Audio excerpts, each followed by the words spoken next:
Hi everybody, my name is McKenna Webster and today I will be discussing the grief experience of parents of children with intellectual and developmental disabilities. First, what is an intellectual and developmental disability, also referred to as an IDD? So IDDs impact the individual's intellectual functioning and adaptive behavior skills.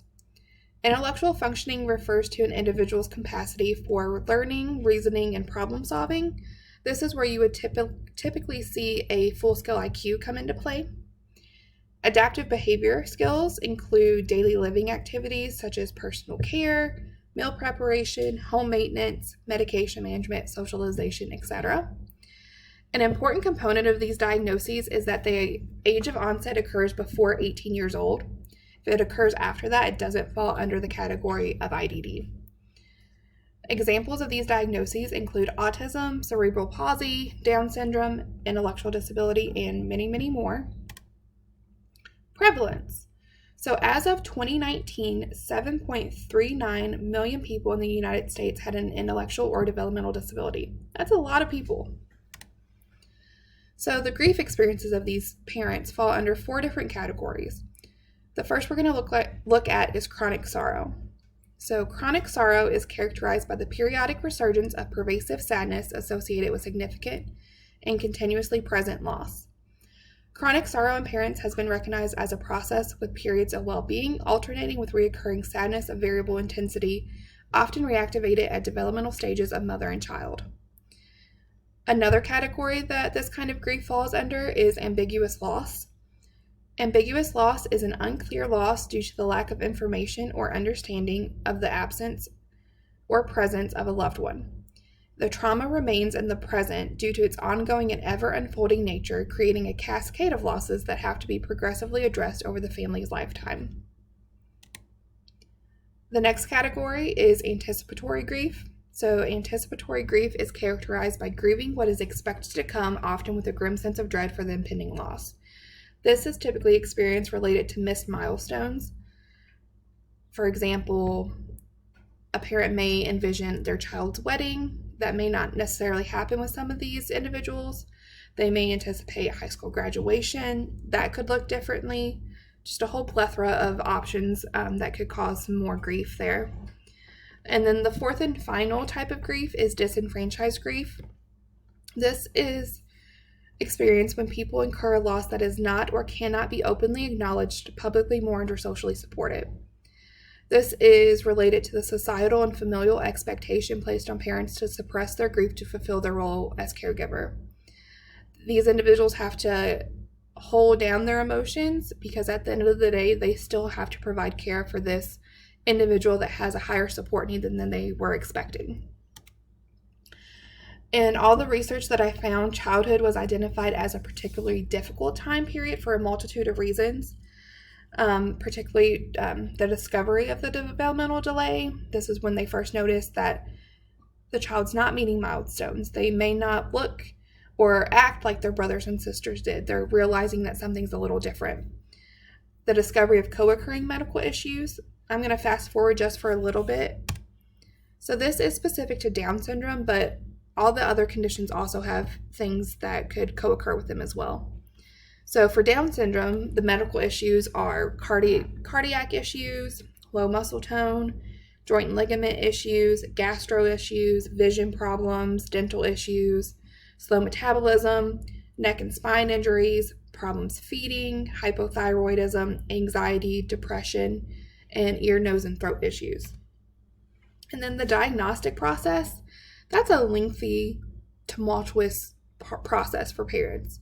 This can consist of multiple doctors, multiple specialists, multiple hour-long plus evaluations. It's a lot. This initial diagnosis causes a period of double mourning for parents. So on one hand, they're grieving the loss of their expectations, hopes, and dreams for their child. And then on the other, they're also grieving the loss of what they envision for their own future. I don't think many parents go into parenthood expecting that they could potentially have to care for their child into that child's 30s, 40s, 50s, hands-on caregiving. And then common emotions included during this time are sorrow, disbelief, guilt, anger, confusion, denial, and fear. just the common emotions that we see with grief reactions. Parents of children with IDD, when compared to parents of non-disabled children, they experience increased levels of stress, experience higher risk for mental illness, including but not limited to depression and anxiety.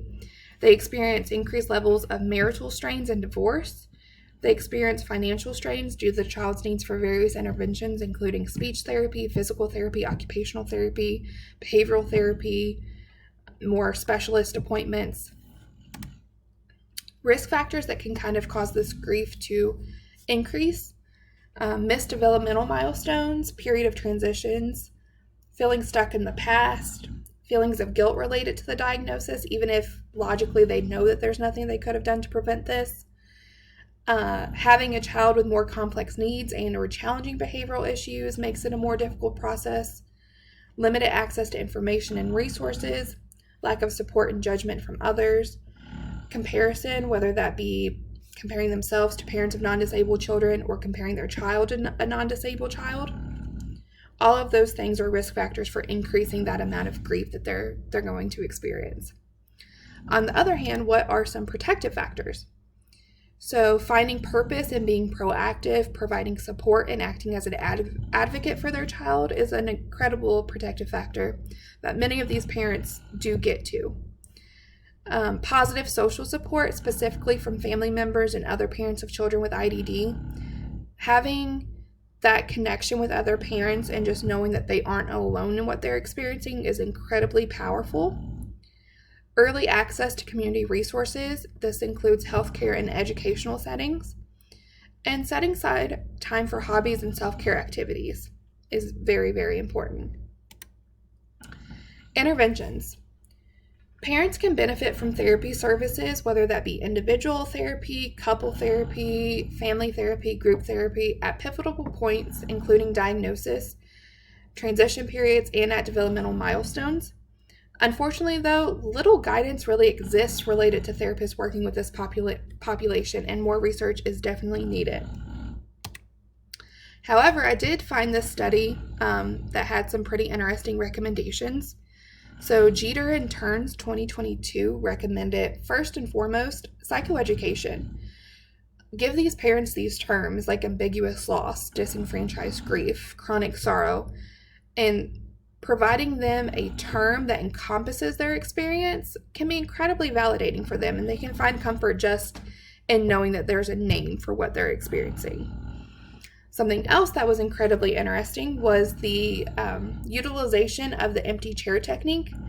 This technique promotes the processing of unresolved emotions and perspective shifts to assist the family in moving forward.